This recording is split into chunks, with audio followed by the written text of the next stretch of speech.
বাসায় তৈরি করছি হোমমেড নুডলস। আরও কিছু আছে, সেগুলো আমি তৈরি করে নিব এখন।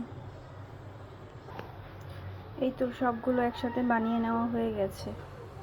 এখন এগুলো সিদ্ধ করব, দেন রান্না করব। নুডলস সিদ্ধ করতে দিয়েছি, সাথে একটু লবণ আর তেল দিয়ে দিয়েছি।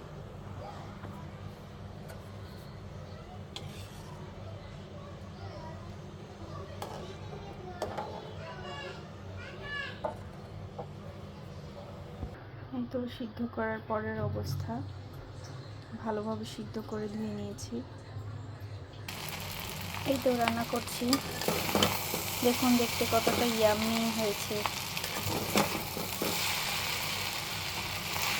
ক্যামেরাতে কালারটা বোঝা যাচ্ছে না, এমনিতে অনেক সুন্দর কালার হয়েছে।